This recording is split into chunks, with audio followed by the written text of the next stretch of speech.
সীমান্তে পার্কিং নিয়ে মালিকের সঙ্গে বৈষম্য শিকার।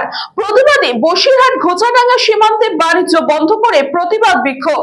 থমকে সীমান্তের বাণিজ্য, দাঁড়িয়ে কয়েকশো পণ্যবাহী ট্রাক।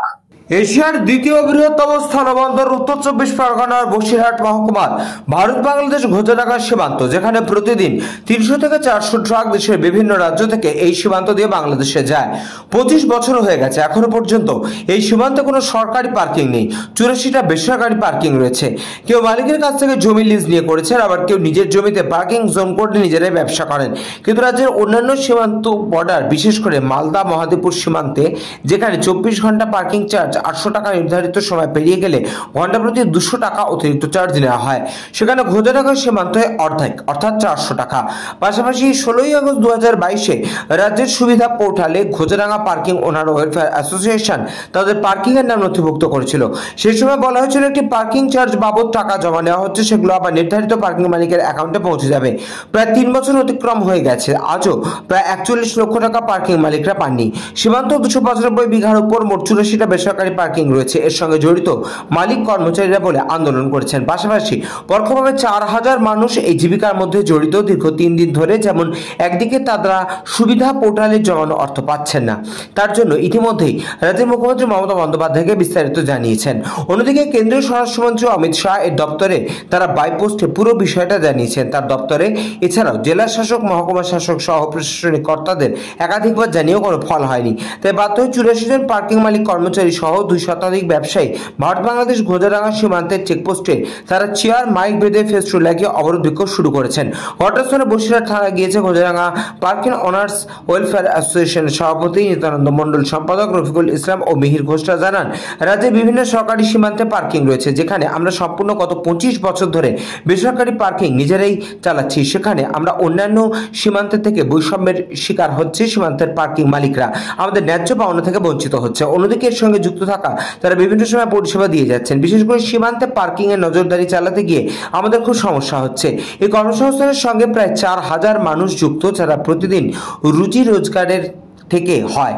তারা ঠিকমতো মাসিক বেতন পাচ্ছে না বলে পরিষেবা দিতে পারছে না। তাই তারা এদিন বাধ্য হয়ে ঘোচাডাঙ্গা সীমান্তে মাইক বেঁধে রাস্তার মধ্যে চেয়ার বসিয়ে বিক্ষোভে নেমেছেন। যতক্ষণ পর্যন্ত সরকারিভাবে সুরাহা না হবে তাদের এই আন্দোলন চলবে এবং আগামী দিনে বৃহত্তর আন্দোলনের ডাক দিয়েছে ঘোচাডাঙ্গা পার্কিং ওনার ওয়েলফেয়ার অ্যাসোসিয়েশনের কর্মীরা। আমাদের আজকে আমাদের পুরনো বকেয়া মেটাতে হবে, না হলে আমাদের ধর্মঘট চলবে। ধর্মঘটের দল হচ্ছে পুরনো বকেয়া যতক্ষণ না আমরা পাচ্ছি, আমাদের ধর্মঘট চলবে। আমরা মানছি না, মানবো না। প্রায় 25 বছর যাবৎ এই পার্কিং চলছে এবং এই পার্কিং পরিচালনা করার ক্ষেত্রে আমাদের association Ghochadanga parking owners welfare association আমরা দীর্ঘ 25 বছর পরিষেবা দিয়ে চলেছি। আমরা সরকারের কাছে বিভিন্নভাবে আমাদের পার্কিংগুলোতে যে সমস্ত সমস্যা সৃষ্টি হয়েছে তার জন্য আমরা আবেদন জানিয়েছি, কিন্তু প্রশাসনিকভাবে যে আলোচনা হয়েছে সে অলিখিত, তার কোনো লিখিত পরিচিতি নেই। কিন্তু আমরা যখনই যাচ্ছি যে আমাদের আলোচনার সিদ্ধান্ত যাওয়ার জন্যে, কিন্তু আমাদের কাছে কোনো কাগজপত্র নেই। আমরা যা একটু আগে শুনলেন আমাদের 400 টাকা দেওয়া আছে প্রতি গাড়ি প্রতি, সে কিন্তু আমাদের গাড়ি প্রতি অন্যান্য যে সমস্ত বর্ডার দিয়ে গাড়ি পাস হচ্ছে তারা পাশে কিন্তু 840 টাকা, 820 টাকা।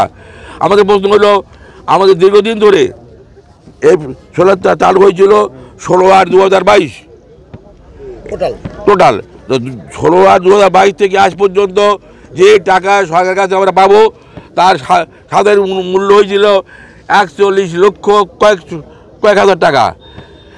বারবার প্রশাসনকে আমাদের বলা হয়েছিল যে আপনাদের টাকা আপনাদের অ্যাকাউন্টে ঢুকে যাবে।